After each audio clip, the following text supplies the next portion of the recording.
Thank you.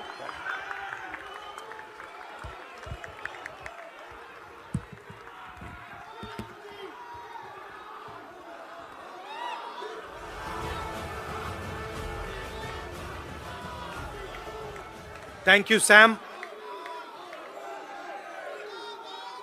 I'd like to welcome everybody, starting with Namaskar, starting with Sam Petroda ji, Aarti Krishna ji, Mohinder Singh ji, George Abraham ji, Pradeep Samla ji, Bhullar ji, Gurdev Haier ji, leaders on the dais, and dear members of IOC,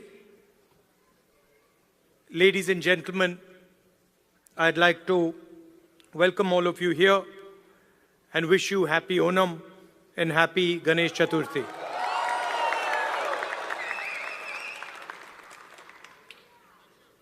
I was listening to Mohinder ji's speech, and he was describing in detail what the job of the leader of the opposition is. He said, opposing the government in parliament. He said, not letting them run a dictatorship. And he gave a list of 3 or 4 things that define what a leader of opposition is supposed to do. This is true. One can say that those are all elements of the job. But while he was speaking, I was thinking to myself, actually, that is not really my role. Those are maybe my responsibilities. But my role is broader and bigger than that, and in many ways simpler than that. And while he was speaking, I thought to myself, if I'm going to speak to people of Dallas, I need to be clear about what my role is. And so I'd like to tell you that I believe my role is injecting the values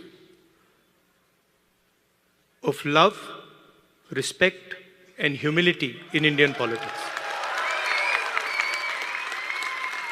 I think what is missing in our political system and across parties, love, respect, and humility.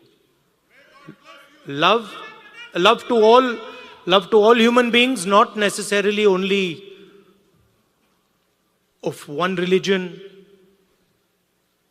one community, one caste, one state, or to those who speak one language. Respect to everybody who is trying to build an India, not just the most powerful, but the weakest. And humility, not in others, but in oneself. So I think that is how I see my role. And if you were to ask me 5 years from now, do you consider yourself successful? I would look at these 3 things. I would say, have I helped bring the idea of love into the forefront of Indian politics? Have I helped make politicians and others, and myself in particular, more humble? Have I increased the respect that people have, that Indian people have with each other? Those would be the values that I would be thinking about. Of course, what Mohinder ji said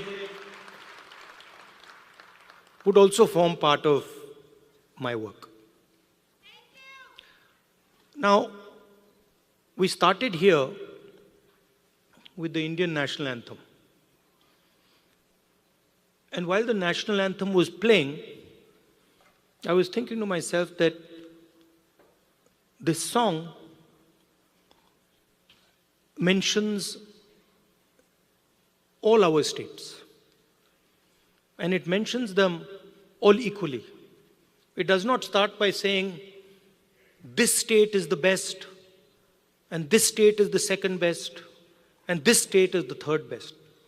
The song basically describes India as a union of states. Very much like the United States. So often people say, oh, we share the fact that we are the two biggest democracies. But we share another very important fact, that we are both union of states. The United States, whose national anthem we also played, and in our constitution, it's clearly stated, India, that is Bharat, is a union of states. Which means, just like in the United States, no state is superior to any other state. No religion is superior to any other religion. No language is superior to any other language. My brother who's wearing a turban there deserves the same respect as somebody who doesn't wear a turban. We cannot say, look, we don't like him because he wears a turban, and we like him because he doesn't wear a turban. Or, he speaks Tamil, so we don't like him. And he speaks Hindi, so we like him. Or, he speaks Malayalam, so we don't like him. Right? And so Telugu. Right? Because when we say Telugu, we are not just saying language. Embedded inside Telugu is history, is tradition, is music, is dance, is food, is everything. So if you say to the people of Andhra Pradesh that, look, Telugu is not as important as Hindi, you're insulting the people of Andhra Pradesh.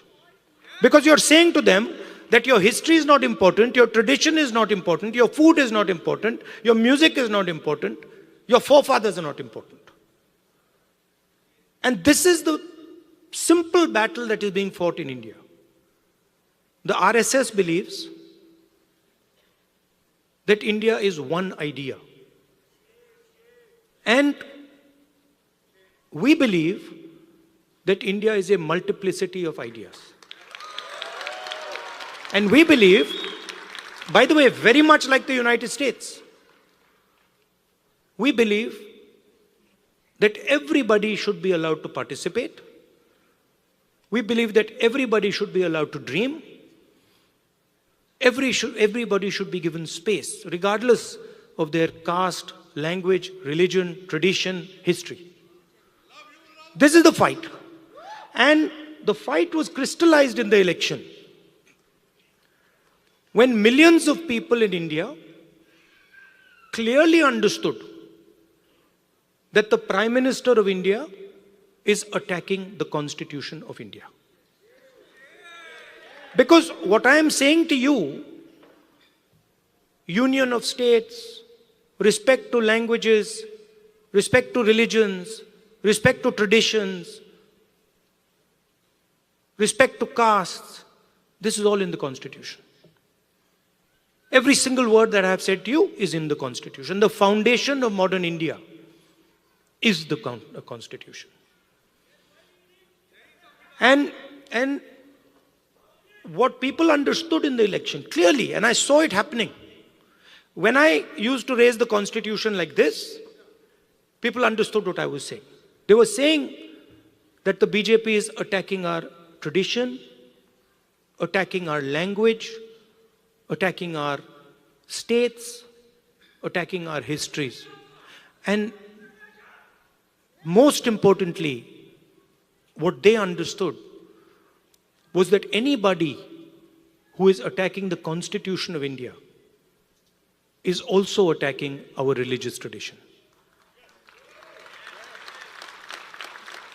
Right? And that is why in my first speech in Parliament, you must have noticed When I describe Abhay Mudra, the fact that this is a symbol of fearlessness and it is present in every single Indian religion. You can look, you go on the internet and you can see every single Indian religion. Guru Nanak Ji holds his hand like this. Shiva holds his hand like this. Every single Indian religion, the hand is a symbol of fearlessness. And when I was saying this, the BJP could not stand it. They don't understand. And we are going to make them understand. You see, and the other thing that happened that was very beautiful, that in fact I was amazed that it happened so quickly, was that fear of the BJP vanished, disappeared, gone.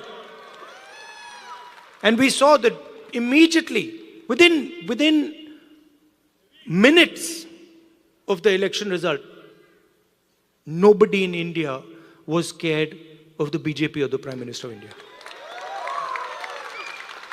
So these are huge achievements, not of Rahul Gandhi or the Congress party. We are peripheral. These are huge achievements of the people of India who realized, of democracy, of the people of India who realized that we are not going to accept an attack on our constitution. We are not going to accept an attack on our religion. We are not going to accept an attack on our states. Now finally, I'm speaking to people in Dallas. And who are you? You are people who have come from India.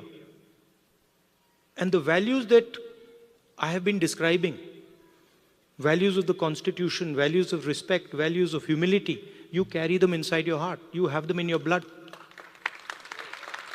So when you came to this country, you did not come with arrogance. You came with humility. You did not come with hatred. You came with love and affection. And you did not come with disrespect, saying that, we are come to America and who are these people? We'll show them. No, you came with respect. So inside your heart is respect, is love, humility.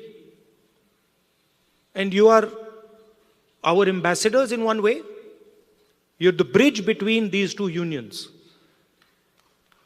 United States of America and Union of States, which is written in our Constitution. And so you have a very important role. Because the relationship between these two unions is going to determine the future of both these unions. The United States needs India, and India needs the United States. It's a fact. We cannot get away from it. So you have a very important role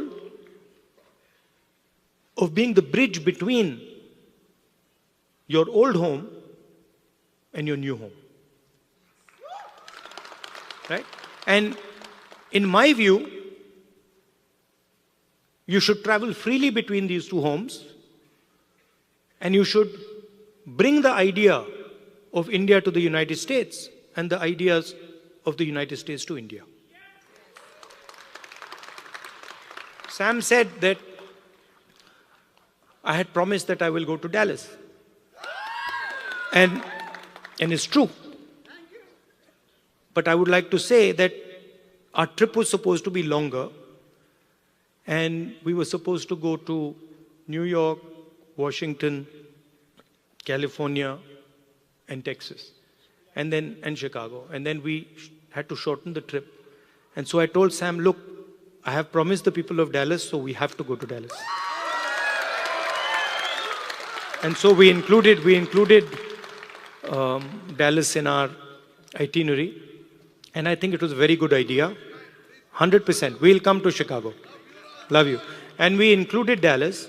And I think it was a very good idea because Dallas is thriving. Texas is thriving. A lot of technology is moving here. And I can see that all of you are doing a tremendous job in raising the flag, raising the Indian flag here. So I'd like to thank you. And I'd like to also tell you that it's important that the ideas you carry of humility, of affection, of respect, you spread them in our community here and also among the people of India. Thank you very much. Namaskar.